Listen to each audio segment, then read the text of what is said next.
နှုတ်ဘတ်တော်အတွက်ခဏလောက်စက္ကန့်ဆုတောင်းရအောင်မြတ်တော်ရှင်ဖျားခင်ကိုရိတ်ကျေးဇူးတော်ကိုထူးပဲချီးမွမ်းပါတယ်။ဟိုဖျားခင်ကိုရိတ်နှုတ်ဘတ်တော်သည်အသက်ရှင်သောနှုတ်ဘတ်တော်ဖြစ်တယ်။ကိုရိတ်နှုတ်ဘတ်တော်သည်ဟိုသားသမီးတို့အသက်တာထဲမှာလိုအပ်တဲ့အချိန်တိုင်းမှာကိုရောသားစကားပြောလျက်ခွန်အားကိုဖြစ်စေလျက်အသက်တာကိုပြင်ဆင်ပေးသောနှုတ်ဘတ်တော်ဖြစ်သောကြောင့်ကိုရောကိုကျေးဇူးတင်တယ်။ဒီနေ့နှုတ်ဘတ်တော်ကိုကြိုးဆိုပါတယ်။တန်ရှင်သောဝိညာဉ်တော်ဖျားကိုကြိုးဆိုပါတယ်။ဒီနှုတ်ဘတ်တော်ကိုမှောက်လန့်ဖြည့်ဆည်းမိအရာအလုံးကိုယေရှုနာမ၌ဖယ်ရှားပါတယ်။ဟိုဝိညာဉ်တော်ဖျားဥဆောင်လက်ကောင်းကြီးပေးပါ။ဟိုတန်ရှင်သောဝိညာဉ်တော်ဖျားဥဆောင်လက်အရောက်စတဲ့အသက်တာထဲမှာကိုရောစကားပြောတော်မူပါကျေးဇူးတော်ကိုချီးမွမ်းလက်ယေရှုနာမ၌စက္ကန့်အနံဆုတောင်းပါတယ်ဗျာသခင်အာမင်အာမင်ကျေးဇူးတင်တယ်မိမိနေရာမှာပြတ်ပြီးတော့နေရာယူလို့ရပါပြီ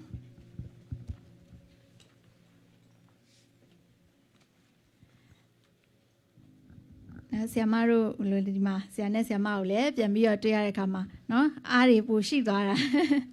အားလုံးတတိယနေတယ်ဆိုတော့ဒီနေ့လဲပေါ့နော်ရောက်ရှိလာတဲ့မိသားစုများကိုအထူးပဲပြန်လဲကြိုဆိုပါတယ်လို့ပထမဦးဆုံးချိန်ရောက်လာတော့မိသားစုအသစ်များကိုလည်းထပ်မံပြီးတော့ကြိုဆိုပါတယ်ဆိုတော့ကျွန်မဒီနှုတ်ဘတ်တော်ကိုတေချာပြင်ဆင်တာမနေ့ရပေါ့နော်မနေ့ကတေချာပြင်ဆင်တာဖြစ်တယ်ဒါပေမဲ့အိမ်မတိုင်ခင်မှာဒီမှာပြီးခဲ့တဲ့တစ်ပတ်နှစ်ပတ်ပေါ့နော်ပြီးခဲ့တဲ့နှစ်ပတ်လောက်အထဲမှာစိတ်ထဲမှာဘာခံစားရလဲဆိုလို့ရှိရင်လေးလံမှုတစ်ခုကိုခံစားရတယ်အတွင်းထဲမှာအတွင်းနှလုံးသားထဲမှာလေးနေပေါ့နော်စိတ်ကလေးလံမှုကိုခံစားရတယ်တိတ်ပြီးမပျော်ရွှင်ဘူးဘာကြောင့်ဆိုတာလည်းမသိဘူးပေါ့နော်ဒါပေမဲ့အဲ့လေးလံမှုကိုခံစားရတယ်ဒီနှစ်ပတ်အတွင်းမှာဆိုလို့ရှိရင်လည်းကျွန်မအလုပ်မှာလည်းပြဿနာလေးရှင်းရတဲ့အရာလေးတွေရှိတယ်နော်ဂျူဝဲလေးလည်းကျွန်မသမီးလေးလည်းနေမကောင်းတဲ့အရာလေးတွေရှိတယ်ဒါပေမဲ့လေးလံမှုကအဲ့ဒါတွေကြောင့်လည်းမဟုတ်ပြန်ဘူးဘာကြောင့်ဆိုတာမသိပဲနဲ့ပေါ့နော်စိတ်ထဲမှာအကြောင်းတစ်ခုခုကကျမကိုလေးလံနေစေတယ်အရာကိုခံစားရတယ်ခံစားရတော့ကျမဆုတောင်းတယ်ဖျားရှင်ဘာကြောင့်လဲပေါ့နော်ဘာကြောင့်လဲဒီလေးလံတဲ့အရာကိုဖယ်ရှားပေးပါပြီးတော့ဒီလေးလံတဲ့အရာကိုဖြစ်စေမဲ့အရာဖြစ်စေတဲ့အရာတွေကိုလည်းဖယ်ရှားပေးပါဆိုပြီးကျမဆုတောင်းတယ်ဒါပေမဲ့မနေ့ကနှုတ်ဘတ်တော်ပြင်ဆင်တဲ့အခါမှာကျမဘာဖြစ်လို့အဲ့ဒီလေးလံမှုကိုခံစားရလဲဆိုတာသဘောပေါက်သွားတယ်ဘာလို့လဲဆိုလို့ရှိရင်ဒီနေ့ဒီနေရာမှာရှိနေတဲ့သူဒီနေ့ဒီနှုတ်ဘတ်တော်ကိုကြားတဲ့သူတွေထဲမှာလေးလံမှုကိုခံစားနေရတဲ့သူတွေကိုဖျားရှင်ကဒီနေ့လွတ်မြောက်ခြင်းပေးခြင်းတာဖြစ်တယ်အာမင်အဲ့ဒီအရာကိုကျွန်မအပြည့်အဝယုံကြည်တယ်ခံစားရတယ်ဒါကြောင့်နှုတ်ဘတ်တော်အတွက်ကျွန်မစိတ်လှုပ်ရှားတယ်အာမင်ဒီမှာရှိရရောက်စီရကျွန်မကဘာနဲ့တူလဲဆိုလို့ရှိရင်သတင်းဌာနတစ်ခုမှာသတင်းကြေညာလို့ရှိရင်ဒါကသတင်းကြေညာတဲ့သူရှိတယ်သတင်းကရှိတယ်ဒါပေမဲ့သတင်းကြေညာတဲ့သူပြောလိုက်လို့သတင်းကဖြစ်လာတာမဟုတ်ဘူးသတင်းကရှိပြီးသားဖြစ်တယ်ဒါပေမဲ့သတင်းကြေညာတဲ့သူကအဲ့ဒီသတင်းကိုပြောပြတာဖြစ်တယ်အဲ့ဒီအတိုင်းပဲဒီနေ့နှုတ်ကပတ်တော်ကအသက်ရှင်တဲ့နှုတ်ဘတ်တော်ကရှိပြီးသားဖြစ်တယ်အဲ့ဒီအရာကိုကျွန်မပြောပြမှာဖြစ်တယ်အာမင်ဒါကြောင့်မလို့ဖျားရှင်စီကလာတဲ့အသက်ရှင်တဲ့နှုတ်ကပတ်တော်ကတကိုးနဲ့ပြည့်စုံတယ်အာမင်အဲ့တော့ဒီနေ့နှုတ်ဘတ်တော်ခေါင်းစဉ်ကိုကြည့်အောင်နှုတ်ဘတ်တော်ခေါင်းစဉ်ကဘာလဲဆိုရင်ဖတ်ကြည့်အောင် I am not okay Lord ကျွန်တော်အဆင်မပြေဘူးကိုတော့ကျမအဆင်မပြေဘူးကိုတော့ဆိုတော့ခေါင်းစဉ်ဖတ်လိုက်ရင်တော့တိတ်မကောင်းဒါပေမဲ့ဒီနေ့ဒီနေရာမှာဒီလိုမျိုးခံစားနေတဲ့သူတွေဘယ်သူရှိလဲဖျားရှင်နဲ့သင်နဲ့အတိဆုံးဖြစ်တယ်ကျွန်တော်အစင်မပြေနေတဲ့အချိန်တွေရှိတယ်ကျမအစင်မပြေနေတဲ့အချိန်တွေရှိတယ်ဒီနေ့မှလည်းကျွန်တော်အစင်မပြေနေဘူးကျမအစင်မပြေနေဘူးဆိုတဲ့သူတွေရှိလိမ့်မယ်အဲ့တော့ကျမနှုတ်ဘတ်တော်ဒီ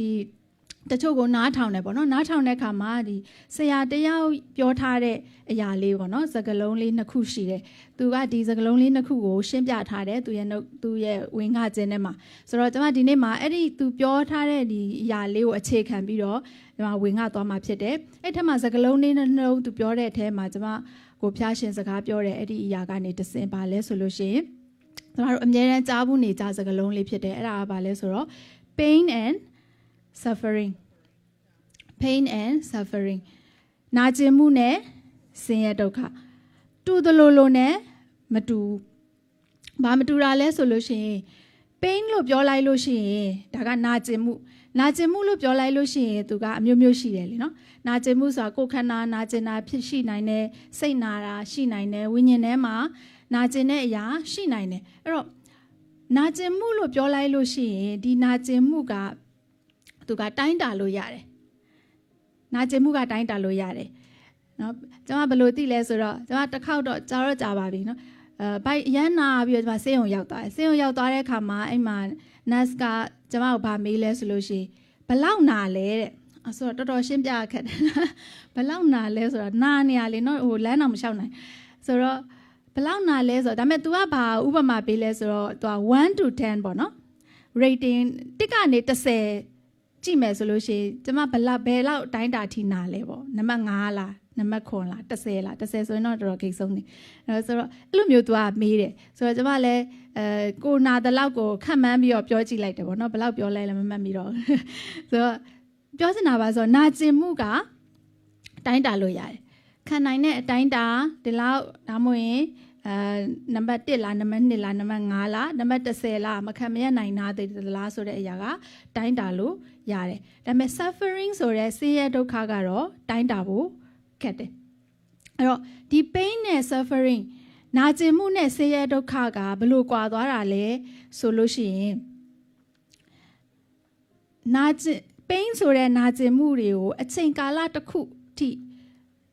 ရေရှည်ပေါ့နော်အချိန်ကာလတစ်ခုထိခံစားပြီးသွားတဲ့အခါမှာအဲ့ဒီနာကျင်မှုက suffering ဖြစ်သွားတယ်နာကျင်တဲ့ဒီနေ့ခေါင်းကိုက်တဲ့လူရှိကောင်းရှိမယ်ဒီနေ့လက်လျှောက်ဝါလို့လက်နာနေတဲ့လူရှိကောင်းရှိမယ်ဒါပေမဲ့အဲ့ဒီနာကျင်မှုကအချိန်တစ်ခုကြာလာပြီးတော့ဆက်ပြီးတော့ပဲတောက်လျှောက်နာနေပြီဆိုလို့ရှိရင်အဲ့ဒါက suffering ဖြစ်သွားတယ်အဲ့ဒါကဆင်းရဲဒုက္ခဖြစ်သွားတယ်ဆိုတော့ကျွန်မ suffering ကိုဘာသာဘလို့မြန်မာလိုရှာတာပေါ့နော်ဆိုတော့ကျွန်မအနည်းဆက်ဆိုဆင်းရဲဒုက္ခလို့ဘာသာပြလိုက်တယ်ဒါပေမဲ့ကျွန်မပြောတာသဘောပေါက်မယ်ထင်တယ်နာကျင်မှုကကြာလာပြီးခံစားလာရတာကြာလာပြီဆိုလို့ရှိရင်အဲ့ဒါက suffering ဖြစ်သွားတယ်ဥပမာတစ်ခုပြောမယ်လွန်ခဲ့တဲ့10နှစ်လောက်ကအသေးကွဲတယ်ပေါ့နော်အသေးကွဲတယ်နော်ချစ်ရတဲ့သူထားသွားတဲ့ခါမှာအသေးကွဲတယ်နာကျင်လားနာကျင်တယ်ဒါပေမဲ့အခုအချိန်အထိ10နှစ်ကြာပြီနော်ဒါပေမဲ့အခုအချိန်အထိတွေးလိုက်တိုင်းမှာနာကျင်ပြီးမျက်ရည်ကျနေရတုံးဆိုလို့ရှိရင်အဲ့ဒါ suffering ပဲဖျားရှင်ကသူ့ရဲ့သားသမီးတွေကိုဆင်းရဲဒုက္ခတွေကလွတ်မြောက်ဖို့လိုရှိတယ်အာမင်ဒါကြောင့်လို့ကျမတို့ရဲ့နာကျင်မှုတွေကိုခုနက suffering အဆင့်ထိဆွဲမခေါ်သွားဖို့အတွက်ဖျားရှင်ဒီနေ့အလိုရှိတယ်နာကျင်မှုတွေကိုဒီနေ့သက်သာစေဖို့ပျောက်ကင်းစေဖို့ဖျားသခင်အလိုရှိတယ်အဲ့တော့နာကျင်မှုကဖျားသခင်ရဲ့အကြံစီမဟုတ်ဘူး Pain is not God's idea နာကျင်မှုကဖျားသခင်ရဲ့အကြံစီမဟုတ်ဘူးဘာကြောင့်မလို့အဲ့လိုပြောနိုင်လဲဆိုလို့ရှိရင်ဗျာဒိတ်ကျမ်း21အငယ်4ကိုကျွန်တော်တူတူဖတ်ရအောင်ဖျားသခင်သည်သူတို့၏မျက်စိ၌မျက်ရည်ရှိသမျှတို့ကိုတုတ်တော်မူမည်နောက်တစ်ဖန်သေဘေးမရှိရစိတ်မသာညီးတွားခြင်းအော်ဟစ်ခြင်းပင်ပန်းခြင်းလည်းမရှိရအကြောင်းမူကားရှေးဖြစ်ပူသောအရာတို့သည်ရွေ့သွားကြပြီဒါကဘယ်ချိန်မှပြောထားရလဲဆိုလို့ရှိရင်တစ်ချိန်မှာဒီကဘာကြီးပြီးဆုံးသွားပြီးတော့ကျမတို့ဘုရားရှင်စီကိုရောက်သွားတဲ့အခါမှာဘုရားသခင်စီမှာဘာတွေမရှိတော့ဘူးဆိုလဲရှင်ကျမတို့သေခြင်းမရှိတော့ဘူးစိတ်မသာညီးတွားခြင်းအော်ဟစ်ခြင်းပင်ပန်းခြင်းမရှိတော့ဘူးအဲ့တော့အင်္ဂလိပ်ကျမ်းစာထဲမှာဒီအောက်မှာဆိုလို့ရှိရင်တွေ့ရတယ် sorrow crying there shall be no pain ပြီးတဲ့အခါမှာဘာပြောလဲဆိုလေ former things have passed away former things ဆိုအရင်တုန်းကဖြစ်ခဲ့တဲ့အရာတွေကျမတို့လောကကြီးမှာအိုခြင်းနာခြင်းသေခြင်းတွေရှိခဲ့တဲ့အရာတွေအဲ့ဒီအရာတွေဘာမှမရှိတော့ဘူးဘုရားရှင်ဒီကိုရောက်သွားတဲ့အခါမှာကျမတို့မှာ no more pain there shall be no more painနာကျင်မှုမရှိတော့ဘူးအဲ့ဒါကြောင့်မလို့ကျမတို့လောကကြီးမှာနာကျင်မှုတွေခံစားရတယ်ဆိုတဲ့အရာကဒါကဘာဖြစ်လို့ဖြစ်တာလဲဆိုဖျားသခင်လှုပ်ထားတာမဟုတ်ဘူးလူတချို့ကတော့ပြောတယ်စစ်ပွဲတွေဖြစ်တယ်နော်တဘာဝဘေးအန္တရာယ်တွေဖြစ်တယ်အဲ့ဒီခါမှာဒီຢာတွေကဖျားလှုပ်နေတာလို့တချို့လူတွေကပြောတယ်တကယ်တမ်းကျတော့အဲ့ဒီနာကျင်မှုတွေကိုဖြစ်စေတာကဖျားရှင်မဟုတ်ဘူးအဲ့ဒီနာကျင်မှုတွေကဘာရဲ့အကျိုးဆက်တွေလဲဆိုလို့ရှိရင်လူသားတွေရဲ့အပြစ်ကြောင့်ဖြစ်တယ်လူတွေရဲ့နားမထောင်ခြင်းရဲ့အကျိုးဆက်တွေကြောင့်ဒီကမ္ဘာလောကကြီးကိုနာကျင်မှုတွေရောက်လာတာဖြစ်တယ်အဲ့တော့နာကျင်မှုဘယ်ကစတာလဲဆိုလို့ရှိရင်အပြစ်ကနေစတာဖြစ်တယ်ကျွန်တော်တို့ကျမ်းချက်တစ်ခုမှာဆိုရင်ကပ္ပဦးကျမ်းခန်းကြီး3အငယ်16မှာဆိုရင်ဗာပြောထားလဲဆိုရင်မိမကိုလည်းသင်၌ကိုဝင်ဆောင်ခြင်းဝေဒနာကိုငါအလွန်များပြားစေမည်ပင်ပန်းစွာဝေဒနာကိုခံ၍တားဖွာရမည်ဒီဟာကဘယ်မှာဖြစ်လာရလဲဆိုလို့ရှိရင်အေဝအာရနဲ့အေဝဖျားရှင်ရဲ့စကားကိုနားမထောင်ဘဲနဲ့အပြစ်ကျူးလွန်လိုက်တဲ့အခါမှာခုနကအဲ့ဒီနာကျင်မှုကဝင်လာတာဖြစ်တယ်အဲ့တော့လူသားတွေရဲ့အပြစ်ကြောင့် ရောက်ရှိလာတဲ့ဒီနာကျင်မှုကဘာဦးကလေးကစတင်ခဲ့တာဖြစ်တယ်အဲ့တော့ကျမတို့လူဖြစ်ပြီဆိုရင်နာကျင်မှုကရှိကိုရှိတယ်ရှိကိုရှိတယ်ဘယ်ကစတာလဲဦးဲဆိုပြီးမွေးလိုက်ခဲ့တဲ့အဲ့နေရာစတာပဲဆိုတော့ပထမဦးဆုံးမွေးတဲ့နေ့မှာပဲဘာလို့ခံရလဲဆေးထိုးခံရတယ်ကာဝယ်ဆေးလေးနော်ကလေးတွေပထမဦးဆုံးနေ့မှာဆေးကာဝယ်ဆေးထိုးရတယ်ကျမလည်းပထမဦးဆုံးနေ့မှာကလေးကာဝယ်ဆေးထိုးရမှမသိဘူးနော်ဂျူမွေးတော့မှပဲနော်သူ့ရဲ့ကာဝယ်ဆေးထိုးတဲ့ချက်လေးထဲမှာပထမဦးဆုံးမွေးတဲ့နေ့မှာပဲတခုထိုးပြီးသွားပြီဆိုတော့မွေးကလေးကအထိုးဆေးအပ်နဲ့နော်အပ်နဲ့ထိုးခံရတာဖြစ်တယ်ဆိုတော့မွေးကလေးကနာကျင်မှုက guarantee နော်လုံးဝသိကြတယ်ဆိုတော့လူအနေနဲ့ဖြစ်လာပြီဆိုရင် pain ကရှိတယ်မရှိဘူးဆိုရင်အဲ့ဒါမှားနေပြီပေါ့နော်မရှိဘူးဆိုရင်လူလို့တတ်မှတ်လို့ရကျင်မှရနော်ဆိုတော့လူအနေနဲ့မွေးလာရင်နာကျင်မှုကရှိတယ်ခုနကပြောသလိုဘယ်ကစတာလဲကဘာဦးကလေးကစတာဖြစ်တယ်အဲ့တော့ကိုယ်ခန္ဓာရဲ့နာကျင်ခြင်းစိတ်ရဲ့နာကျင်ခြင်းဝိညာဉ်ထဲမှာနာကျင်ခြင်းအဲ့ဒီအရာတွေကဘယ်အချိန်မှာ suffering ကိုပြောင်းသွားလဲဆိုလို့ရှိရင် how you respond ကျမတို့ဒီ pain ကိုဘယ်လိုကင်တွယ်လဲဒီနာကျင်မှုကိုဘယ်လိုခံယူလဲဒီနာကျင်မှုကိုဘယ်လိုတည်သွားသလဲဒီနာကျင်မှုကိုဘယ်လိုယူထားသလဲဆိုပါပေါ်မှာမူတည်ပြီးတော့ခုနက suffering ဆိုတဲ့ဆင်းရဲဒုက္ခဖြစ်သွားတာဖြစ်တယ်အဲ့တော့လူတိုင်းကနာကျင်မှုကြုံရတယ်ချမ်းသာသည်ဖြစ်စေဆင်းရဲသည်ဖြစ်စေဆင်းရဲတဲ့သူကလည်းငါမှပတ်စံအများကြီးရှိပြီးတော့ဒီတထေးကြီးလို့ငါချမ်းသာရင်တော့ငါဒီလိုနာကျင်မှုတွေကြုံရမှာမဟုတ်တော့ဘူးလို့ထင်လိမ့်မယ်ဒါပေမဲ့ချမ်းသာတဲ့သူမှလည်းသူ့นาကျင်မှုနဲ့သူရှိတာဖြစ်တယ်ရုပ်ဆိုးတဲ့သူကလည်းနော်ငါသူ့လိုချောရင်တော့ငါဘဝကြီးကပိုပြီးตายရမှာပဲလို့ထင်ကောင်းထင်လိမ့်မယ်ဒါပေမဲ့ရုပ်ချောတဲ့သူတွေလည်းသွားကြည့်မင်းသမီးတွေမင်းသားတွေကဘာပေါ်မှာချောမော်လာပါတဲ့သူတွေနော်စိတ်ကြတဲ့ယောဂါတွေခံစားနေရတယ်စိတ်တက်ကြတဲ့ယောဂါတွေကိုတတ်သိတဲ့အရာတွေသူတို့အရန်ချောလာတယ်ပြည့်စုံတယ်ဒါပေမဲ့နာကျင်မှုတွေရှိနေတယ်အလုံးရှိတဲ့သူကလည်းအလုံးမှာနာကျင်မှုရှိတယ်အလုံးမရှိတဲ့သူကလည်းအလုံးမရှိလို့နော်စိတ်ဆင်းရဲရတယ်အိမ်အောင်ကြားတဲ့သူကလည်းအိမ်အောင်ရှိလို့တမျိုးနော်သူကတယောက်တည်းလွတ်လွတ်လပ်လပ်နဲ့ပျော်ရွှင်နေတဲ့စင်ငယ်တွေကိုကြည့်ပြီးအားတွေကြစင်ငယ်တွေကလည်းအိမ်အောင်ကြားတဲ့လူတွေကိုကြည့်ပြီးအားတွေကြဟုတ်လားနာကျင်မှုကတော့နေရာတိုင်းမှာတယောက်တစ်မျိုးမတူဘဲနဲ့ရှိတာဖြစ်တယ်အဲ့တော့တယောက်ကခံစားနေရတဲ့အရာကိုသွားပြီးတော့ဒါလေးများဒီလောက်ဖြစ်နေရလားဆိုပြီးတော့ကျမတို့ပြောလို့မရဘူးခုနကကျမပြောသလို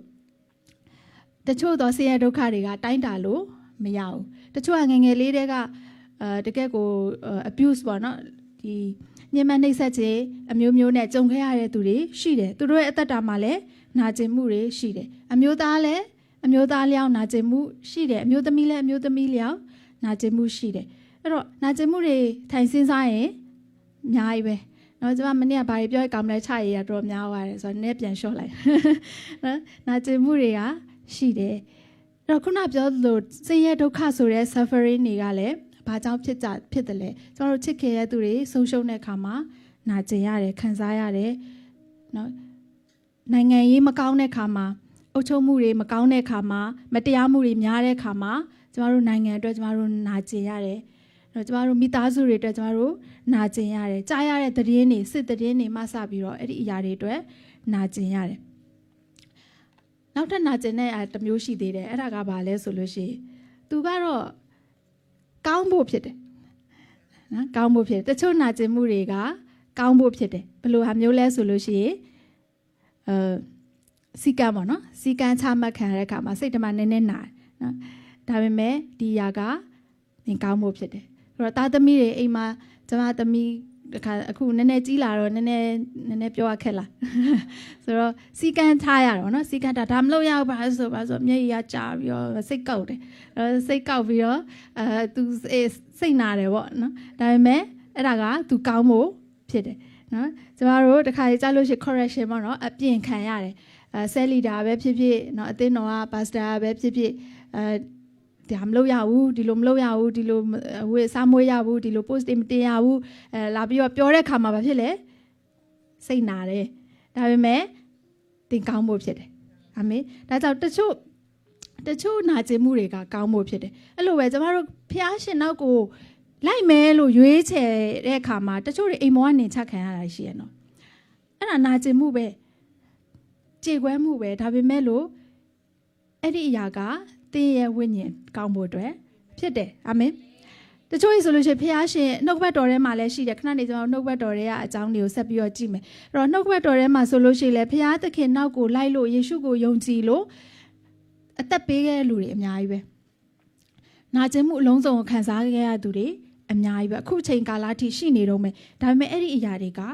ကောင်းသောနာကျင်မှုဖြစ်တယ်ဘာလို့လဲဆိုရင်အဲ့ဒီနာကျင်မှုရဲ့နောက်မှာဖခင်သခင်ပြင်ဆင်ထားတဲ့ပတ်ဥယျာဉ်တရဖူကစောင့်နေတာဖြစ်တယ်အာမင်ဒါကြောင့်မလို့တချို့သောနာကျင်မှုတွေက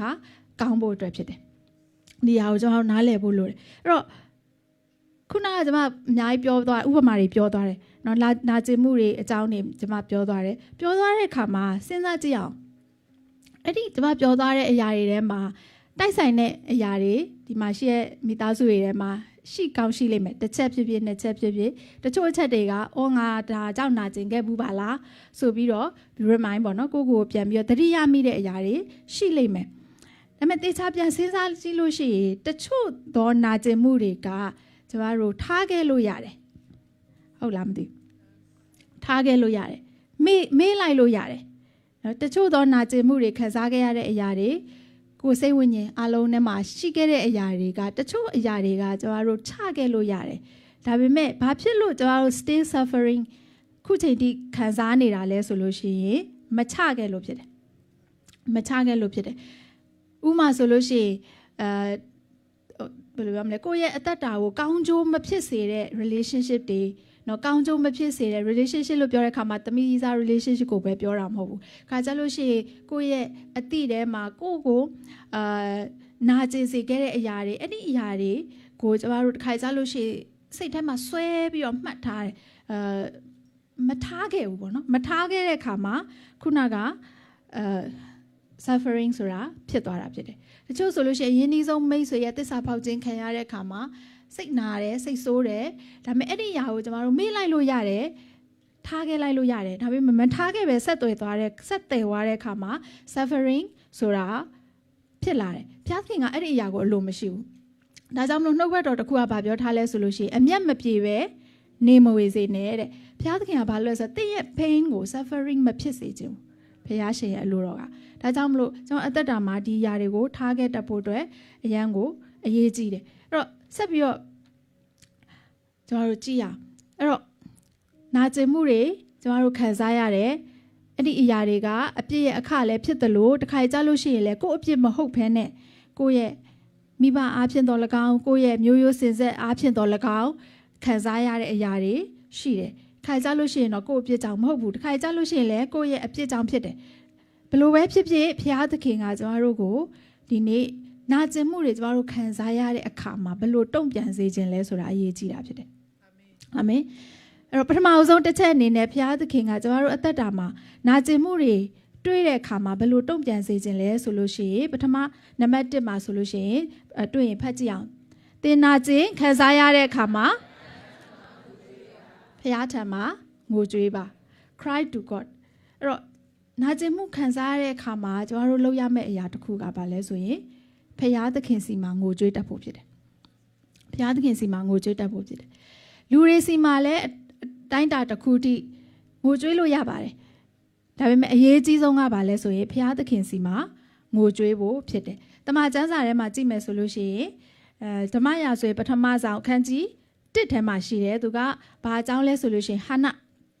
နော်ဟာနအကြောင်းဖြစ်တယ်ကြားဘူးလိမ့်မယ်လို့ယုံကြည်တယ်အဲ့တော့ဒီဟာနအကြောင်းကိုကြည့်တဲ့အခါမှာနော်ကျမ်းချက်လေးတချို့ဖတ်မယ်ပေါ့နော်ကျွန်တော်အခုဒီတစ်ခန်းလုံးတော့မဖတ်တော့ဘူးဒီတစ်ခန်းလုံးကတော့သူ့အကြောင်းဖြစ်တယ်အဲ့တော့အငယ်ကျွန်တော်တို့4လောက်ကနေနော်ဆက်ပြီးတော့ဒီအောင်4လောက်ကနေ8ထိတခါတည်းဖတ်ရအောင်နော်အေလကာနာသည်ရစ်ပူဇော်အချိန်ရောက်သောအခါမယားပေနေနာနှင့်သူ၏သားသမီးအပေါင်းတို့အားဝေမျှ၏ဟာနကိုချစ်သောကြောင့်နှစ်ဆသောအဖို့ကိုပေး၏တို့ရာတွင်သာရဖျားသည်ဟာနအားသားဖွာသောအခွင့်ကိုပေးတော်မမူထို့သောသာရဖျားသည်အခွင့်ကိုပေးတော်မမူသောကြောင့်ဟာနစိတ်စိုးညစ်အောင်ရန်သူသည်အလွန်နှောက်ယှက်တတ်၏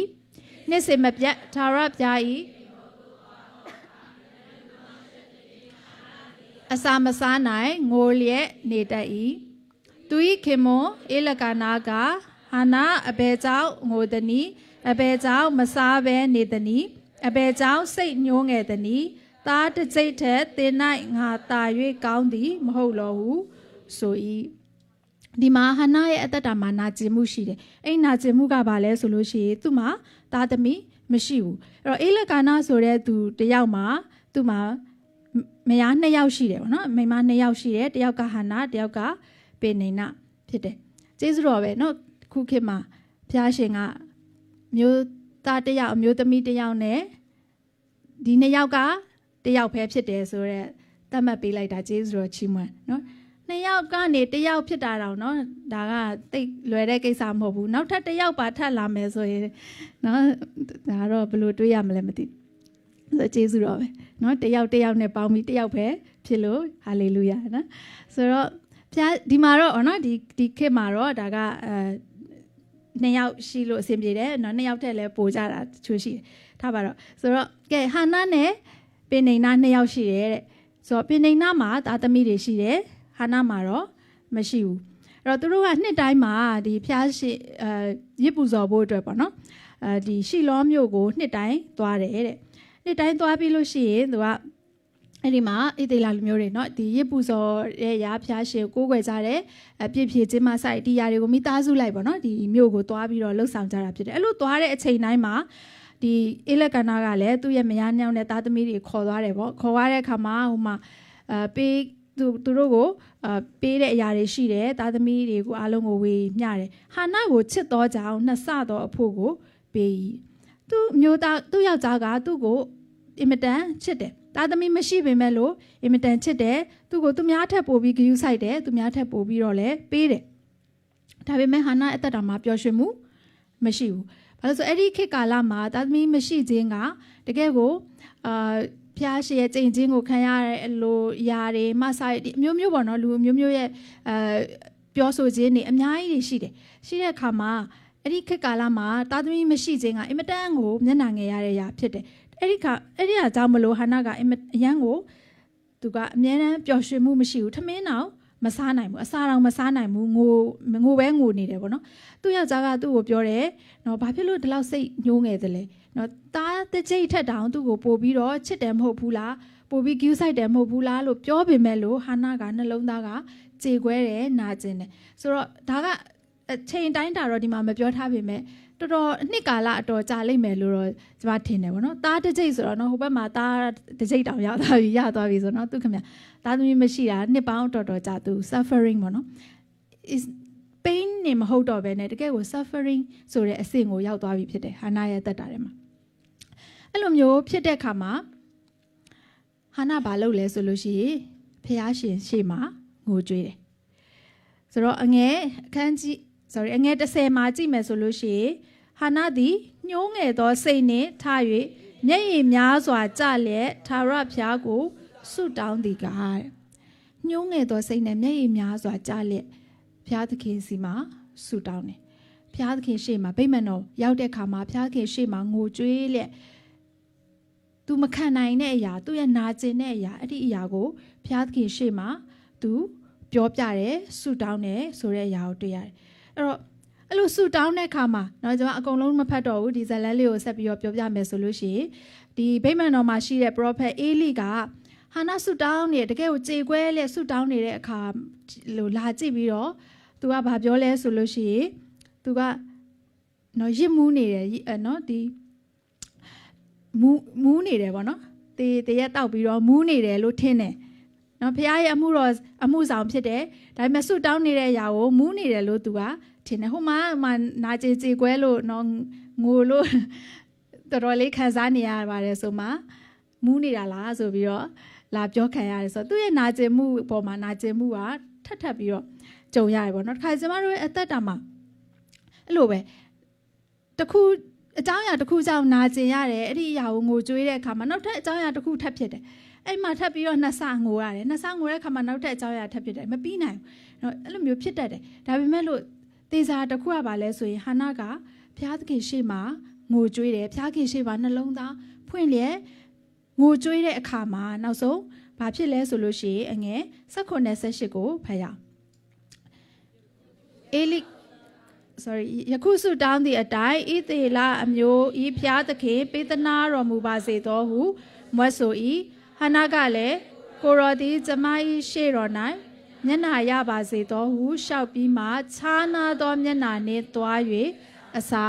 စားလေ၏ဒီမှာတွေ့ရတယ်ခြားနာသောမျက်နှာသူဖျားသခင်ရှေ့မှာငိုကြွေးလျက်နှလုံးသားအကျွမ်းမဲ့နဲ့ဆုမတောင်းခင်မှာသူ့ရဲ့အသက်တာမှာဒီနာကျင်မှုကသူ့ကိုထိန်းချုပ်ထားတယ်ဒီ suffering ဆင်းရဲဒုက္ခကသူ့ကိုထိန်းချုပ်ထားတယ်သူအစာမစားနိုင်ဘူးသူမပျော်နိုင်ဘူးဘလောက်ပဲပဲရာတွေကောင်းတာရှိပါစေသူ့ရဲ့အမျိုးသားသူ့ကိုဘလောက်ပဲချစ်ပါစေထောက်ပံ့ပါစေသူမပျော်နိုင်ဘူးဒါပေမဲ့ဘုရားသခင်ရှေ့မှာနှလုံးသားကိုဖွင့်လျက်ဆုတောင်းပြီးသွားတဲ့အခါမှာတော့ဘုရားသခင်ရှေ့ကနေသူပြန်ထွက်လာတဲ့အခါမှာဘာဖြစ်သွားလဲဆိုရင်ခြားနာသောမျက်နှာပြောင်းပြန်ဖြစ်သွားတယ်ခုနကနာကျင်မှုတွေကနေသူလွတ်မြောက်သွားတယ်ဘုရားသခင်ရဲ့ဂတိကိုသူရသွားတယ်ဘုရားသခင်ရဲ့ကောင်းကြီးမင်္ဂလာကိုသူရသွားတယ်အာမင်အဲ့တော့ဘုရားသခင်ကကျွန်တော်တို့အသက်တာမှာနာကျင်မှုတွေကြုံရတဲ့အခါမှာဘုရားရှင်လှုပ်စေခြင်းတဲ့အရာတစ်ခုကဘာလဲဆိုလို့ရှိရင် cry to God ဘုရားသခင်ရှေ့မှာငိုကြွေးပါအဲ့ဒီထဲမှာအဖြေရှိတယ်အာမင်ဘုရားသခင်ရှေ့ထဲမှာငိုကြွေးခြင်းထဲမှာလွတ်မြောက်ခြင်းရှိတယ်ကျမ်းမာခြင်းရှိတယ်ခြားနာခြင်းရှိတယ်အာမင်အဲ့တော့သခင်ယေရှုဂေသရှမန်ဥယျာဉ်ထဲမှာသူလဝါကတိုင်းပေါ်မတက်ခင်ညမှာတကယ်ကိုကြေခွဲလက်ဆုတောင်းတဲ့အခါမှာသူတပည့်တော်3ယောက်ကိုသူနဲ့သူဆုတောင်းဖို့အတွက်ခေါ်သွားတယ်ခေါ်သွားတဲ့အခါမှာသူရဲ့တပည့်တော်တွေကဘာဖြစ်နေလဲဆိုရင်အိပ်ပျော်တယ်အိမ်ငိုက်တယ်သူတို့သခင်ယေရှုနဲ့အတူတူရှိလက်ဆုမတောင်းနိုင်ဘူးပေါ့နော်ဒါပေမဲ့ယေရှုခရစ်တော်အဲ့ချိန်မှာအယံကိုကြေခွဲလက်တကယ်ကိုကြိုးပဲ့တဲ့နှလုံးသားနဲ့ယေရှုခရစ်တော်ကဖျားရှိမှာငိုကြွေးတယ်ယေရှုကိုယ်တိုင်ပင်လင်သူကြေခွဲတဲ့အချိန်မှာနာကျင်ရတဲ့အချိန်မှာဘုရားသခင်ရှေ့မှာငိုကြွေးတယ်ဘုရားခင်ကိုခေါ်တယ်ဘုရားသခင်စီမှာတောင်းတယ်ဆိုတဲ့အရာတွေ့ရတယ်ယေရှုခရစ်တော်ကိုယ်တိုင်လှုပ်ဆောင်ခဲ့တာဖြစ်တယ်ဒါကြောင့်မလို့ကျွန်တော်တို့အသက်တာမှာလည်းနာကျင်မှုတွေခံစားရတဲ့အခါမှာဘုရားသခင်ရှေ့မှာငိုကြွေးရအောင်အာမင်ဘုရားသခင်ရှေ့မှာဒူးထောက်ရအောင်ဘုရားသခင်ရှေ့မှာတောင်းခံရအောင်အဖြေကဘုရားသခင်စီကလာမှာဖြစ်တယ်ခုနကဟာနာကိုဘုရားကသားပေးတယ်ဘာလို့လဲဆိုရင်ရှမွေလနော်ရှမွေလကနော် prophet ဖြစ်ပြီးတော့ရှမွေလကဘသူ့ကိုဗိတ်သိက်ပေးတာလဲဆိုတော့ဒါဝိဒ်ကိုဗိတ်သိက်ပေးတာကရှမွေလဖြစ်တယ်အဲ့ဒါကဟာနာရဲ့သားဖြစ်တယ်ဒါဝိဒ်ကနေဘသူဆင်းသက်လာလဲဆိုတော့ယေရှုခရစ်တော်ဆင်းသက်လာတယ်ဒါကြောင့်မလို့တင်းရဲ့နာကျင်ခြင်းကဘာဖြစ်နိုင်လဲဆိုလို့ရှိရင်လာမယ့် generation တွေကောင်းကြီးမင်္ဂလာဖြစ်နိုင်တယ်အာမင် Your pain can turn into blessings for generations ဟာနာရဲ့နာကျင်မှုဒါပေမဲ့အဲ့နာကျင်မှုကိုသူ့ရဲ့တုံ့ပြန်မှုအားကြောင့်သူ့ရဲ့နာကျင်မှုကဘာဖြစ်သွားလဲဆိုလို့ရှိရင်လာမယ့် generation တစ်ခုလုံးအတွက်ကျမတို့အထိလွတ်မြောက်ခြင်းနဲ့ကောင်းကြီးမင်္ဂလာကျမ်းမာခြင်းအလုံးစုံသောကယ်တင်ခြင်းကိုဖြစ်တဲ့ generation ကိုသူအစပြုပေးနိုင်ခဲ့တယ်အာမင်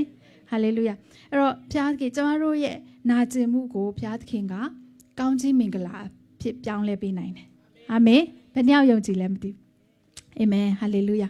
ဆက်ပြီးတော့ကြည့်အောင်နောက်တစ်ချက်ဘုရားသခင်ရှေ့မှာကျမတို့နာကျင်တဲ့အခါမှာဘုရားခင်ကဘာလုပ်ဖို့အတွက်အလိုရှိလဲဆိုလို့ရှိရင်နံပါတ်1ကသင်နာကျင်ခံစားရတဲ့အခါဘုရားကိုချီးမွမ်းပါအာမင် When you are in pain praise to God သင်နာကျင်ခံစားနေရတဲ့အခါမှာဘုရားသခင်ကိုချီးမွမ်းပါဒါကပြောလို့လွယ်တယ်ကျမအခုအရှိမရက်ပြီးအေးစစ်စစ်ပြောလို့ရတယ်ဒါပေမဲ့တကယ်ကြုံတဲ့အခါမှာဒါဘယ်လောက်ခက်လဲဆိုတာကြုံဘူးတဲ့သူများအားလုံးသိမယ်လို့ထင်တယ်အဲ့တော့နာကျင်တဲ့အခါမှာကျမတို့ခက်ပါလိမ့်မယ်ဒါပေမဲ့လို့ဘုရားကိုချီးမွမ်းဖို့ရွေးချယ်ရအောင်အာမင်တမန်ကျမ်းစာထဲမှာပေါလုနဲ့သီလနော်အားလုံးကြားဘူးတယ်တမန်တော်ဝိတ္ထုခန်းကြီး16အငယ်22ကနေ24ကိုတစ်ချက်ကြည့်အောင်စစ်ကမ်းမင်းတို့လည်းသူတို့ဤအဝတ်ကိုချွတ်၍ကြိမ်လုံးနှင့်ရိုက်စေခြင်းကစီရကြ၏ရိုက်၍တန်ကြက်များရှိပြီးမှလုံခြုံစွာစောင့်စေဟုထောင်မှုကိုမှားလိုက်၍ထောင်ထဲမှလောင်ထားကြ၏ထို့သောမှားလိုက်သည့်တိုင်ထောင်မှုသည်အတွင်းထောင်ထဲမှလောင်၍ထိတ်ခတ်လျက်ထား၏တဲ့အဲ့တော့ဒီပေါလုနဲ့သီလကယေရှုခရစ်တော်အကြောင်းကိုဟောကြားတဲ့အခါမှာသူတို့အဖမ်းခံရတယ်ပေါ့နော်အဖမ်းခံတော့ဖမ်းပြီးတော့ဒီတိုင်းထားတာမဟုတ်ဘူး ရိုက်လဲရိုက်ခံရသေးတယ်နော်ရိုက်ခံရပြီးတော့ဒဏ်ရာတန်ချက်တွေနဲ့ထောင်ထဲမှာချုပ်ထားလိုက်တယ်ထိတ်ခတ်ထားတယ်နော်ခြေချင်းတွေမှစပြီးတော့နော်ဒီတိုင်းအေးစစ်စစ်နေရတာမဟုတ်ဘူးနာကျင်မှုတွေရှိတယ်ဒဏ်ရာတွေရှိတယ်အရိုက်ခံရတယ်အဖမ်းဆီးခံရတယ်အတွင်းထောင်ထဲမှာတကယ်ကိုဘလို့မှမလွတ်မြောက်နိုင်တဲ့နေရာမှာထိတ်ခတ်ပြီးတော့ထားလိုက်တယ်သူတို့နှစ်ယောက်ကိုဒါပေမဲ့အားလုံးသိတဲ့အတိုင်းသူတို့ဘာလုပ်လဲဆိုရင်တကောင်ချိန်ရောက်တဲ့ခါမှာပေါလုနဲ့သီလကအငယ်25မှာတကောင်ချိန်၌ပေါလုနှင့်သီလတို့သည်ပထနာပြု၍ဖျားသခင်ကိုချီးမွမ်းလျက်တခြင်းဆိုလေ၏ထောင်ထဲမှာနှောင်ဖွဲ့ခြင်းကိုခံရသောသူတို့သည်နားထောင်ကြ၏အာမင်အဲ့တော့သူတို့ဘာလုပ်လဲဆိုလို့ရှိရင်ဒီအခက်အခဲဆုံးချိန်မှာအနာကျင်ဆုံးချိန်မှာဘာမှအနာဂတ်အတွက်မနှက်ဖြန်အတွက်ဘာဖြစ်မလဲဆိုတာကိုမသိတဲ့အချိန်မှာသူတို့နာကျင်ပြီးငိုနေလို့ရပါတယ်ဒါပေမဲ့ they choose to worship God သူတို့ဘာကိုရွေးချယ်လဲဆိုလို့ရှိရင်ဘုရားသခင်ကိုချီးမွမ်းဖို့ဘုရားသခင်ကိုကိုးကွယ်ဖို့ဘုရားသခင်ကိုသချင်းဆိုဖို့ရွေးချယ်တယ်ဒီမှာဆိုရင် praying and singing နဲ့တကယ်ကိုအခက်အခဲဆုံးချိန်မှာဆုတောင်းပြီးတော့သချင်းဆိုတယ်အဲ့ဒါအန်ကျိတ်ပြီးတော့လှုပ်တာမဟုတ်နော်အန်ကျိတ်ပြီးတော့တချင်းဆိုရင်တော့လွတ်မြောက်မလားမသိဘူးဆိုပြီးတော့အန်ကျိတ်ပြီးတော့ချီးမွမ်းတာမဟုတ်ဘူးဘယ်ကနေထွက်လာလဲဆိုရှင်အတွင်းနှလုံးသားထဲမှာဘုရားသခင်ကောင်းမြတ်ခြင်းတွေကိုရေတွက်ပြီးတော့ကျေးဇူးတင်တဲ့နှလုံးသားကနေပြီးတော့ချီးမွမ်းခြင်းသချင်းတွေထွက်လာတာဖြစ်တယ်အာမင်ဆရာတယောက်ကပြောဘူးလဲဆိုလို့ရှိရင် the highest praise ပေါ့နော်ကျွန်တော်ဘုရားသခင်ကိုကိုးကွယ်တဲ့အခါမှာအမြင့်ဆုံးချီးမွမ်းခြင်းကဘယ်အချိန်မှာဖြစ်လဲဆိုလို့ရှိရင်သင်နာကျင်ခံစားနေရတဲ့အချိန်မှာချီးမွမ်းခြင်းက highest praise ဖြစ်တယ်အာမင်အဲ့တော့ကျွန်တော်တို့အန်ကျိတ်ပြီးတော့ချီးမွမ်းဖို့မလိုဘူးအဲ့ဒီအရာကိုလည်းဘုရားသခင်အလိုမရှိပါဘူးအတွင်းနှလုံးသားထဲကနေထွက်လာပြီးတော့ကျေးဇူးတင်လက်ဘုရားသခင်ကိုချီးမွမ်းခြင်းခုနကကျွန်တော်ဒီနေ့ခေါင်းစဉ်လို့ I am not okay ကျွန်တော်အဆင်မပြေနေဘူးကျွန်မအဆင်မပြေနေဘူးဒါပေမဲ့ကိုရောကိုကျေးဇူးတင်တယ်ကိုရောကိုချီးမွမ်းတယ်ကိုရောကောင်းမြတ်တယ်ကိုရောတတ်နိုင်တယ်ဆိုတဲ့အရာကို choose ရွေးချယ်ပြီးတော့ချီးမွမ်းတဲ့အခါမှာဘုရားရှင်ရဲ့နမိတ်လက္ခဏာရောက်လာတယ်အာမင်ခုနရွေးချယ်ပြီးတော့ချီးမွမ်းတဲ့အခါမှာဘာဆက်ဖြစ်လဲဆိုရင်မြေကြီးတွေလှုပ်ပြီးတော့ထောင်တကားတွေကပွင့်သွားတယ်အဲ့ဒီမတိုင်ခင်မှာသူတို့ရဲ့ချီးမွမ်းခြင်းကိုဘယ်သူတွေကြားလဲဆိုလို့ရှိရင်လူတွေတခြားသူတွေပါကြားတယ်တခြားသူတွေကြားပြီးတော့ဒီအငယ်26မှာဆိုရင်ထိုခဏချင်းတွင်မြေကြီးသည်ပြင်းစွာလှုပ်သောကြောင့်ထောင်ချေရင်းလည်းလှုပ်ရှား၏တကားရှိသမျှတို့သည်ချက်ချင်းပွင့်၍လူပေါင်းတို့သည်နှောင်ဖွဲ့ခြင်းနဲ့လွတ်ကြ၏သင်ရဲ့ချီးမွမ်းခြင်းကသင်တယောက်တည်းလွတ်မြောက်တာမဟုတ်ဘူးအာမင်တခြားလူတွေပါလွတ်မြောက်တာဖြစ်တယ်အာမင်နောက်မှဆက်ပြီးတော့ကြည့်မယ်ဆိုလို့ရှိရင်ဒီထောင်မူးနဲ့မိသားစုကပါကဲတင်ခြင်းရသွားတယ်အာမင်ဒါကြောင့်မလို့သင်ရဲ့ချီးမွမ်းခြင်းနဲ့မှာဘာတွေရှိလဲဆိုလို့ရှိရင်တခြားသောသူတွေရဲ့လွတ်မြောက်ခြင်းတွေပါရှိတယ်အာမင်သင်ရဲ့ချီးမွမ်းခြင်းနဲ့မှာကဲတင်ခြင်းတကိုးဟာစီစဉ်တယ်အာမင်ဘယ်ချိန်မှလဲဆိုလို့ရှိရင်သင်နာခြင်းနေပေမဲ့ဘုရားရှင်ရဲ့ကောင်းမြတ်ခြင်းတွေကိုရွေးချယ်ပြီးတော့သင်ချီးမွမ်းလိုက်တဲ့အခါမှာအဲ့ဒီချီးမွမ်းခြင်းတွေမှာခုနကပြောတဲ့ချုပ်နှောင်ခြင်းတွေကလွတ်မြောက်ခြင်းဆိုတဲ့တကိုးတွေစီစဉ်လာတယ်အာမင်ကဲတင်ခြင်းတည်းဟူသောတကိုးတွေစီစဉ်လာတယ်ဒါကြောင့်မလို့ကျမတို့ငိုကြွေးပြီးတော့ကြေကွဲနေတာကိုရွေးချယ်မလားဒါမှမဟုတ်လို့ရှိရင်ဘုရားသခင်ကိုချီးမွမ်းပြီးတော့အဲ့ဒီတကိုးတော်ကိုစောင့်မျှော်မလားဒါကကျမတို့လွတ်လပ်စွာရွေးချယ်ခွင့်ကိုဘုရားရှင်ကပေးထားတာဖြစ်တယ်အာမင်ဒါကြောင့်မလို့ဒီနေ့နာကျင်တဲ့သူများရှိမယ်ဆိုလို့ရှိရင်ကျမအားပေးခြင်းနဲ့ကျမတို့ချီးမွမ်းဖို့ရွေးချယ်အောင်ချီးမွမ်းဖို့ရွေးချယ်အောင်ချက်ချင်းမြင်ခြင်းမှမြင်ရလိမ့်မယ်ဘုရားရဲ့နမိတ်လက္ခဏာကချက်ချင်းရောက်ချင်မှလည်းရောက်လာလိမ့်မယ်ဒါပေမဲ့ချီးမွမ်းဖို့ရွေးချယ်တဲ့အခါမှာတေချာတာကတော့ဘုရားရှင်အလုပ်လုပ်မယ်အာမင်ယုံကြည်ခြင်းနဲ့ကျမတို့ရွေးချယ်ရအောင်ဟာလေလုယာဆက်ပြီးတော့ကြည့်အောင်နောက်ထပ်နံပါတ်3ချက်အနေနဲ့ကျမတို့နာကျင်ရတဲ့အခါမှာဘုရားသခင်ထံအနံပါသင်နာကျင်ခံစားရတဲ့အခါဘုရားထံအနံပါ submit to God ဘုရားထံအနံပါအဲ့ဒါကအရန်ရေးကြည့်တယ်အဲ့တော့နှစ်ကောခန်းကြီး7အငယ်9ကနေ10ကိုကြည့်အောင်ငါခံရသောဗျာဒိတ်တော်အလွန်ထူးမြတ်၍ငါသည်ထောင်လွှားသောစိတ်မရှိစေခြင်းကငါကိုတန်ခတ်သောစာရန်ဤတမန်ဒီဟုသောငါကို၌စူးသောစူးကိုပေးတော်မူ၏ထိုဆင်းရဲခြင်းနှင့်ကင်းလွတ်မည်အကြောင်း3ချိန်မြောက်အောင်သခင်ဖျားကိုငါဆုတောင်း၍အသနာတော်ခံပြီးလျင် ငါကျေးဇူးသည်သင်ဖို့လောက်ပေ၏ငါတကိုးသည်အားနည်းခြင်းအဖြစ်၌ဆုံးလင်းသည်ဟုမိန့်တော်မူ၏ထို့ကြောင့်ခရစ်တော်၏တကိုးသည်ငါအပေါ်၌ကျင်းဝတ်မည်ကြောင်းငါကိုယ်၌အားနည်းခြင်းအဖြစ်ကိုဝမ်းမြောက်သောစိတ်နှင့်ဝါကြွားခြင်းကတာ၍ငါအလိုရှိ၏အာမင်အဲ့တော့ဒီကဘာလို့ကြောင်းလဲဆိုရင်ရှင်ပေါလုကြောင်းဖြစ်တယ်အဲ့တော့ရှင်ပေါလုရဲ့အသက်တာမှာသူ့ထဲမှာဆူးတစ်ခုရှိတယ်လို့ပြောတယ်ဒါပေမဲ့ဒီဆူးကဘာလဲဆိုတာကိုတော့ကျမ်းစာတမန်ကျမ်းစာထဲမှာမဖော်ပြထားဘူးတချို့ကတော့ဒါကမကျမ်းမာခြင်းလို့ပြောထင်ကြတယ်ပေါ့နော်တချို့ကတော့စာရန်ရဲ့ဒီနှောက်ယှက်ခြင်းလို့ပြောကြတယ်ဘယ်လိုပဲပြောတခုတော့ရှိနေတယ်ဒီຢာကကောင်းတဲ့ຢာတော့မဟုတ်ဘူးသူ့ကိုနာကျင်စေတဲ့ຢာဖြစ်တယ်သူမကြိုက်တဲ့ຢာဖြစ်တယ်အဲ့ဒီအရာကိုမရှိဖို့အတွက်လည်းသူဖျားခင်စီမှာဆူတောင်းတယ်ခုနကစမ်းချက်လေးကိုဆက်ပြီးတော့ကြည့်ပြထားပေးပါလို့အဲ့တော့သူဖျားခင်စီမှာဒီအရာအတွက်ဘယ်နှကြိမ်ဆူတောင်းလဲဆိုတော့3ကြိမ်ဆူတောင်းတယ်တဲ့3ကြိမ်ဆူတောင်းတဲ့အခါမှာဖျားသခင်ကသူ့ရဲ့ဆူးကိုဖယ်ပေးလိုက်လားဆိုတော့မဖယ်ပေးဘူးမဖယ်ပေးလိုက်ဘူးအဲ့ဒီဆူးကသူ့စီမှာရှိနေတယ်ရှိနေတော့မယ်ဒါပေမဲ့ဖျားသခင်ကစကားတစ်ခုပြောတယ်ဘာလဲဆိုရင်ငါကျေးဇူးသည်သင်ဖို့လောက်ပေ၏ငါတကိုးသည်အားနည်းခြင်းအဖြစ်၌စုံလင်တတ်သည်ဟုမိန့်တော်မူ၏ My grace is sufficient for you for my strength is made perfect in weakness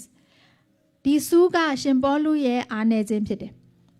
သူ့အထဲမှာရှိနေတဲ့ဆူးသူမလိုချင်ဘူးဒီအားနည်းခြင်းကိုသူမလိုချင်ဘူးဒီနာကျင်ခြင်းကိုသူမလိုချင်ဘူးဖျားသခင်ယူပေးပါဖျားကိုတောင်းတယ်3ကတောင်းတယ်ဒါပေမဲ့ဖျားသခင်မဖယ်ပေးဘူးတခုပဲပြန်ပြောတယ်ငါကျေးဇူးကသင်ဖို့လောက်တယ်အာမင်ကျွန်တော်အသက်တာမှာတစ်ခါကြားလို့ရှိရင်နာကျင်ခြင်းတွေအားနည်းခြင်းတွေဒီအရာတွေမဖြစ်ချင်တဲ့အရာတွေရှိတယ်တစ်ခါတလေကြားလို့ရှိရင်အမြဲတမ်းတော့မဟုတ်ဘူးတစ်ခါတလေကြားလို့ရှိရင်ဘုရားသခင်ကအဲ့ဒီအရာတွေကိုမဖယ်ပေးတဲ့ချိန်တွေရှိတယ်ဒါပေမဲ့အရေးကြီးတာကဘာလဲဆိုရင်မဖယ်ပေးပေမဲ့အဲ့ဒီအားနည်းခြင်းရှိနေသေးပေမဲ့အဲ့ဒီအားနည်းခြင်းထဲမှာဘာလို့လှုပ်သွားလဲဆိုရင်ဘုရားသခင်အလုပ်လုပ်သွားတယ်အဲ့တော့တမန်ကျမ်းစာထဲမှာကြည့်လိုက်မယ်ဆိုလို့ရှိရင်ရှင်ပေါလုရေးခဲ့တဲ့စာတွေအများကြီးပဲအသင်းတော်တွေကိုရေးခဲ့တဲ့စာတွေအများကြီးပဲဒီဆူးနဲ့ပတ်သက်ပြီးတော့ညီးတွားငိုကြွေးမြည်တမ်းနေတဲ့အရာတွေမတွေ့ရတော့ဘူးဒီနေရာမှာပဲတွေ့ရတယ်ဘာလို့လဲဆိုလို့ရှိရင်ဘုရားသခင်ရဲ့ကျေးဇူးကလုံလောက်ပြီးသူ့ရဲ့မပြည့်စုံခြင်းသူ့ရဲ့အားနည်းခြင်းသူ့ရဲ့နာကျင်ခြင်းကဘုရားရဲ့ကျေးဇူးအောက်ကိုရောက်သွားတဲ့အခါမှာဘာမှမဟုတ်တဲ့ကဲ့သို့ဖြစ်သွားတယ်မပြောပါတော့တော့ဘူးဒါပေမဲ့ဒီအားနည်းခြင်းပေါ်မှာ तू suffering ဖြစ်မနေဘူးဒီအားနည်းခြင်းရှိနေတယ်နာကျင်ခြင်းရှိနေတယ်ဒါပေမဲ့လို့ဘုရားသခင်ရဲ့ကျေးဇူးတော်ပေါ်မှာပဲ तू မိခိုတာဖြစ်တယ်အာမင်ဘုရားသခင်ရဲ့ကျေးဇူးကသူ့အတွက်လုံလောက်တယ်သူ့ရဲ့အားနည်းခြင်းထဲမှာပင်လင်းဘုရားသခင်ရဲ့ကျေးဇူးကစုံလင်တယ်တဲ့စုံလင်စေတယ်ဆိုတဲ့အရာကိုတွေ့ရတယ်ဒါကြောင့်မလို့သူကဘာပြောလဲဆိုလို့ရှိရင်သူ့ရဲ့အားနည်းခြင်းကိုတောင်မှသူကဝမ်းမြောက်သောစိတ်နဲ့ဝါကြွားခြင်းကအလိုရှိတယ်ဒီအတွက်သူခံစားမနေဘူးဒီအတွက်ဝမ်းမနေဘူးဒီအတွက်နာကျင်မနေတော့ဘူးဘာမှမဖြစ်နေတော့ဘဲနဲ့ဘုရားသခင်ရဲ့ကျေးဇူးကလုံလောက်တယ်ဒီအတွက်ကိုယ်တော်ကသူကဂုဏ်ယူစွာနဲ့ပြောနိုင်သွားတယ်ဘာလို့လဲဆိုလို့ရှိရင်ဘုရားသခင်စီအပ်လိုက်လို့ဖြစ်တယ်အာမင် submit to God တင်းရဲ့သက်တာမှာနာကျင်မှုကြုံရတဲ့အခါမှာဘုရားသခင်စီအပ်လိုက်ပါဘုရားသခင်စီအပ်လိုက်ပါအဲ့တော့ဘုရားသခင်ရဲ့ကျေးဇူးတော် grace of God ကလုံလောက်တယ်အဲ့ဒါကဘာနဲ့တူလဲဆိုလို့ဒါကpositive attitude မဟုတ်ဘူးကျွန်တော်တို့တချို့သူတွေကတော့ထင်မယ်ဒါက positive attitude ပေါ့နော်ဒါစိတ်ထားဒါကောင်းတဲ့ဘက်ကိုလှည့်တွေးတာပေါ့ကောင်းတဲ့ဘက်ကိုလှည့်တွေးလိုက်တဲ့ခါမှာဒါအသက်တာရပါတယ်ပေါ့အမှန်တော့အဲ့ထက်ပိုတယ်မဟုတ်ဘူးကောင်းတဲ့ဘက်ကိုလှည့်တွေးတဲ့ positive attitude ကဘုရားသခင်ရဲ့ကျေးဇူးတော်မဟုတ်ဘူးဘုရားသခင်ရဲ့ကျေးဇူးတော်ကဘုရားခင်ကျေးဇူးတော်ဖြစ်တယ်အာမင်ဘုရားသခင်ရဲ့ကျေးဇူးတော်ကြောင့်ဒါကျမတို့ကဒီလိုမျိုးကောင်းတဲ့ဘက်ကိုတွေးနိုင်တာဖြစ်တယ်အာမင်ဘုရားသခင်ရဲ့ကျေးဇူးတော်ကြောင့်ဒါဒီပေါလုကငါရဲ့အားနည်းခြင်းကိုငါဝါကြွားနိုင်တယ်လို့ပြောနိုင်တာဖြစ်တယ်ဘုရားသခင်ရဲ့ကျေးဇူးတော်ကြောင့်ဒါဒီဆူးကိုဘုရားကမဖယ်ပေးပေမဲ့လို့ဘုရားရှင်အတွက်ပေါလုကသေသည့်တိုင်အောင်သစ္စာရှိလေအကောင်းဆုံးအမှုဆောင်သွားတဲ့တမန်တော်ဖြစ်ခဲ့တာဖြစ်တယ်အာမင်ဒါကြောင့်မလို့ဘုရားသခင်ရဲ့ကျေးဇူးတော်ကလုံလောက်တယ်အာမင်ကျမတို့ရဲ့အားနည်းခြင်းတွေဘလောက်ပဲရှိဘုရားသခင်ရဲ့ကျေးဇူးတော်ကလုံလောက်တယ်အာမင်ဟာလေလုယာအဲ့တော့နောက်ဆုံးတစ်ချက်အနေနဲ့နံပါတ် 4ကြည့်အောင် ကျမတို့နာကျင်ခံစားရတဲ့အခါမှာဘာလုပ်ရမလဲဆိုရင်ဖခင်ထံမှာစောင့်မျှော်ပါ when you are in pain wait from God ဖခင်သခင်စီကနေစောင့်မျှော်ပါဘာကိုစောင့်မျှော်ရမလဲဆိုလို့ရှိရင်ဖခင်သခင်လုပ်ပေးမယ် miracle နမိတ်လက္ခဏာနဲ့ကျမ်းမာခြင်းဖခင်သခင်လုပ်ပေးမယ်နမိတ်လက္ခဏာကိုစောင့်မျှော်ဖို့အတွက်ဖခင်သခင်အလိုရှိတယ်အာမင်စာလံခန်းကြီး34အငယ်18မှာဘုရားခင်ကပြောထားလဲဆိုလို့ရှိရင်ထာဝရဘုရားသည်ကျိုးပဲ့သောစိတ်ရှိသောသူတို့နှင့်နှလုံးကြေကွဲသောသူတို့ကိုနီးတော်မူ၏တင်နာခြင်းနေတဲ့တင်ရဲ့နှလုံးသားကြေကွဲနေတယ်ဆိုလို့ရှိရင်သိကြတယ်ဘုရားသခင်ကနီးနီးလေးမှရှိတယ်အာမင်ဟာလေလုယာအဲ့တော့ဘုရားသခင်နဲ့နီးအောင်ဆိုပြီးအမြဲတမ်းကြေကွဲနေအောင်တော့မလုပ်နဲ့ပေါ့ဘုရားသခင်ကနှလုံးသားကြေကွဲတဲ့သူတွေနားမှာရှိတယ်အာမင်ဘာဖြစ်လို့လဲဆိုရင်သူကလွတ်မြောက်ခြင်းကိုပေးခြင်းတော်ဘုရားဖြစ်တယ်ကျမ်းမာခြင်းကိုပေးခြင်းတော်ဘုရားဖြစ်တယ်။နာကျင်ခြင်းကဘုရားသခင်ရဲ့ idea မဟုတ်ဘူး။ဘုရားသခင်ရဲ့အကြံစီမဟုတ်ဘူး။လွတ်မြောက်ခြင်းကိုဘုရားသခင်ကပေးခြင်းတာဖြစ်တယ်။ယောမခန်းကြီး7အငယ်15မှာပြောထားလဲဆိုလို့ရှိရင်ဝမ်းမြောက်သောသူတို့နှင့်အတူဝမ်းမြောက်ခြင်းကို၎င်းငိုကြွေးသောသူတို့နှင့်အတူငိုကြွေးခြင်းကို၎င်းပြုကြလောလို့ဘုရားသခင်ကပြောထားတယ်။ကျွန်တော်တို့အသက်တာမှာနာကျင်မှုတွေကြုံရတဲ့အခါမှာကိုယ့်ရဲ့မိတ်ဆွေကိုယ့်ရဲ့ဘေးနားကသူတွေနာကျင်ရတဲ့အခါမှာသူတို့နဲ့အတူတူငိုကြွေးတတ်ဖို့လည်းအရေးကြီးတယ်။အဲ့ဒါကတယောက်နဲ့တယောက်ဖေးမခြင်းထွေးပွေ့ခြင်းဖြစ်တယ်။ကျမတို့အတူတူငိုကြွေးပါအတူတူငိုကြွေးပါငိုရင်းနဲ့ပဲပြီးသွားတာမဟုတ်ဘဲနဲ့နော်ငိုပြီးသွားတဲ့အခါမှာဘုရားသခင်ပြုမဲ့အမှုတစ်ကိုစောင့်မျှော်ပါ။အာမင်။ဘုရားသခင်ရှေ့မှာငိုကြွေးပါအတူတူငိုကြွေးလို့ရပါတယ်။ဒါပေမဲ့အဲ့ဒါပြီးသွားတဲ့အခါမှာဘုရားပြုမဲ့အမှုတစ်ကိုကျမတို့မျှော်လင့်တတ်ဖို့အရေးကြီးတယ်။ငိုကြွေးခြင်းထဲမှာလမ်းဆုံးသွားလို့မရဘူး။ဘာလို့လဲဆိုရင်ဘုရားသခင်ကအမှုပြုနေတာဖြစ်တယ်။တင်းရဲ့မျက်ရည်ကိုသူကတင်ထားတယ်လို့ပြောတယ်။ဘူးတော်ထဲမှာတင်ထားတယ်။ပြောချင်တာပါဆိုဘုရားသခင်အဲ့လောက်ဂရုစိုက်တယ်။တင်းမျက်ရည်ကိုတော့မှတေချာလေးတင်ထားတဲ့ဘုရားမျိုးဘယ်မှာသွားရှာ။ဘုရားသခင်ကအင်မတန်မှတင်းကိုချစ်တော်ဘုရားဖြစ်တယ်။ဂရုစိုက်တော်ဘုရားဖြစ်တယ်။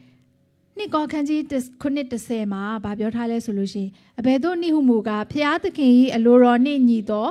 ဝမ်းနည်းခြင်းသည်ကဲတင်ခြင်းနှင့်ရှင်သောနောင်တစိတ်ဒီဟုသောမပြောင်းလဲနိုင်သောနောင်တစိတ်ကိုပြုပြင်တတ်၏လောကီဝမ်းနည်းခြင်းမူကားသေခြင်းကိုပြုပြင်တတ်၏အာမင်ဒါကြောင့်ဝမ်းနည်းခြင်းလို့ပြောတဲ့အခါမှာ2မျိုးရှိတယ်အလိုတော်ရှိသောဝမ်းနည်းခြင်းနဲ့နောက်တစ်ခုကဘာလဲဆိုရင်သေခြင်းကိုဖြစ်စေတဲ့ဝမ်းနည်းခြင်းအလိုတော်ရှိသောဝမ်းနည်းခြင်းဆိုတာဘာလဲဆိုလို့ရှိရင်ဝမ်းနည်းပါတယ်ငိုကြွေးပါတယ်ဒါပေမဲ့ခုနကကျွန်မပြောခဲ့တဲ့အရာတွေဘုရားသခင်ရှေ့မှာငိုကြွေးတယ်ဘုရားသခင်ထံကိုအံ့နံတယ်ဘုရားသခင်ကိုချီးမွမ်းတယ်အဲ့ဒီအရာကအလိုတော်ရှိသောဝမ်းနည်းခြင်းဖြစ်တယ်အဲ့ဒီရဲ့အထက်မှာဘာတွေရောက်လာလဲဆိုရင်နောင်တစိတ်ကိုဖြစ်စေတဲ့အရာအသက်တာကိုပြောင်းလဲစေတဲ့အရာအဲ့ဒီအရာတွေရောက်လာတယ်အဲ့တော့ကျွန်တော်တစ်ခါကြားလို့ရှိရင်မှားယွင်းမိတယ်ဘုရားခင်အလိုမရှိတဲ့အရာတွေလုပ်မိတဲ့အခါမှာဝမ်းနည်းရတယ်ကြေကွဲရတယ်ငိုကြွေးရတယ်အိုးကိုရောသမီးမားတယ်သားမားတယ်ဆိုပြီးတော့နာကျင်ရပါတယ်ဒါပေမဲ့အဲ့ဒီနာကျင်ခြင်းတွေကအလိုတော်ရှိတဲ့ဝမ်းနည်းခြင်းဖြစ်တဲ့အခါမှာအဲ့ထဲမှာဘာတွေရောက်လာဆိုတော့နောင်တစိတ်ရောက်လာတယ်နောင်တဆိုတာဘာလဲဆိုရင်နောက်တစ်ခါထပ်မလုပ်တာနောင်တဆိုတာနောက်တစ်ခါထပ်မလုပ်တာနောင်တရတယ်ဆိုပြီးတော့အမြဲတမ်းမှာဒူးထောင်ငိုကြွေးဆုတောင်းပြီးတော့ထပ်လုပ်နေတယ်ဆိုရင်အဲ့ဒါနောင်တမဟုတ်ဘူးအဲ့ဒါကိုယ်တနာတာဖြစ်တယ်ကိုယ်တနာတာငါမှားမိပြီတနာစရာကောင်းလိုက်တာနော်ငါအပြစ်တယ်များတယ်ဆိုပြီးဖျားခင်ရှိမှာဒူးထောက်ပြီးတော့ငိုကြွေးတယ်ဒါမဲ့ဆုတောင်းပြီးပြန်သွားတဲ့အခါမှာအဲ့ဒီအရာကိုထပ်ပြီးတော့မလွတ်မြောက်ဖ ೇನೆ ထပ်ပြီးတော့ကျူးလွန်တယ်ထပ်ပြီးတော့လှုပ်တယ်အဲ့ဒါဆိုပြီးတော့အခါမှာတစ်ခါပြန်လာပြီးတော့ငိုကြွေးပြီးတော့ဘုရားသခင်ရှိမှပြန်တောင်းတယ်အဲ့ဒီအရာကနောင်တမဟုတ်ဘူးအဲ့ဒါကကိုယ်တနာခြင်းဖြစ်တယ်ဒါကြောင့်မလို့ဒီနေ့ကျွန်တော်တို့ကိုယ်တနာတာမဟုတ်ဘဲနဲ့နောင်တရအောင်ဘုရားသခင်ရှာနေတာနောင်တရတော့နှလုံးသားဖြစ်တယ်အာမင်ဒါကြောင့်မလို့လောကီဝမ်းနည်းခြင်း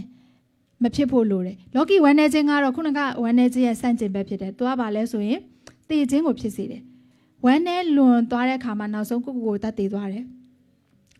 ကြေကွဲလွန်သွားတဲ့အခါမှာဒီဒုက္ခယုံ is overwhelming ဘာနော်သူခံနိုင်တဲ့အတိုင်းတာထက်ကျော်လွန်သွားတယ်ဖြစ်နိုင်ပါတယ်ဖြစ်နိုင်တယ်ကျမတို့ရဲ့အသက်တာမှာဘာကြုံရမယ်ဆိုတာဘူးမှကြုံမသိဘူးဒီလိုအခြေအနေမျိုးကိုသူ့လိုအခြေအနေမျိုးကိုလည်းရောက်သွားနိုင်တယ် ဒါပေမဲ့တမာတတိရှိပါလို့ဘုရားခင်ကပြောတယ်အာမင်ဒါကြောင့်မလို့တမာတတိရှိခြင်းအဖြစ်ကျွန်တော်တို့ရဲ့ဝမ်းနည်းခြင်းကလောကီဝမ်းနည်းခြင်းမဖြစ်ဖို့တတိပြုရအောင်လောကီဝမ်းနည်းခြင်းကဘာပဲလုပ်ပေးလဲဆိုသေဖို့ပဲသေလိုက်တာအကောင်းဆုံးပဲဆိုပြီးတော့ဘာလို့ဆိုတေပြီးွားတဲ့ခါကျဒီလောကရဲ့ဝမ်းနည်းခြင်းတွေမရှိတော့ဘူးအေးချမ်းသွားပြီလို့ထင်တာအမှန်တော့မဟုတ်ဘူးအဲ့မှာစားတာအဲ့မှာစားတာလောကီဝမ်းနည်းခြင်းဆိုတာခဏပဲဖြစ်တယ်ထာဝရအထိမတည်ဝါဖို့အရေးကြီးပါတယ်ဒါကြောင့်မလို့ကျွန်တော်တို့လောကီဝမ်းနည်းခြင်းမဖြစ်ဖို့လိုတယ်ကိုယ့်ရဲ့အသက်တာဖျားပေးထားတဲ့ဒီအသက်နဲ့ဒီဝိညာဉ်ကဖျားကဘာပြောလဲဆိုရင်စัจ java လာတစ်ခုလုံးနဲ့အမြတန်ဖိုးရှိတယ်လို့ပြောတယ်စัจ java လာနဲ့တောင်နှိုင်းရှင်ပြီးတော့ဒီတန်ဖိုးရှိတဲ့ဝိညာဉ်ကိုသင်ကိုယ်တိုင်ဆုံးရှုံးစေတယ်ဆိုလို့ရှိရင်အဲ့ဒါကထာဝရကာလတိုင်အောင်ဆုံးရှုံးခြင်းဖြစ်တယ်ဒါကြောင့်မလို့ကျွန်တော်တို့လောကီဝမ်းနည်းခြင်းမဖြစ်ဖို့အတွက်အရေးကြီးတယ်ဝမ်းနည်းလို့ရပါတယ်ဒါပေမဲ့နောင်တစိတ်နဲ့ဘုရားသခင်စီကိုပြန်လာပါပြောင်းလဲခြင်းကိုဘုရားခင်ပြင်ဆင်ပေးမှာဖြစ်တယ်အာမင်နောက်ထပ်ကျမ်းချက်တစ်ခုကြည့်အောင်ယေရှုခရစ်တော်ကတကယ်တော့ကျွန်တော်တို့အတွက်ပုံသက်တွေကိုပြခဲ့တယ်ဝမ်းနည်းခြင်းကြေကွဲခြင်းနာကျင်ခြင်းခုနပြောတဲ့ pain တွေအဲ့ဒီအရာတွေကိုဘယ်လိုခံစားရမလဲဘယ်လိုတုံ့ပြန်ရမလဲဆိုတာကိုယေရှုကသူကိုယ်တိုင်ဥပမာပြခဲ့တယ်ဒီကျမ်းချက်ထဲမှာဆိုလို့ရှိရင်တစ်ပေခန်းကြီး2အငယ်20ကနေ24မှာပြောထားလဲဆိုရင်ကိုအပြစ်ကြောင့်ဒဏ်ခံရသောအခါတီးခံလင်အဘယ်ချီးမွမ်းစရာရှိသနည်းကောင်းမွန်စွာပြု၍ဆင်းရဲခံရသောအခါတီးခံလင်ဘုရားသခင်ရှေ့တော်၌ကျေးဇူးရှိ၏အာမင်ဆက်ကြည့်အောင်နောက်ထပ်ကျမ်းချက်ကြောင့်မူကားထိုသောလွတ်ငါသင်တို့ကိုခေါ်တော်မူပြီးခရစ်တော်သည်ငါတို့အတွက်ခံတော်မူသည်ဖြစ်၍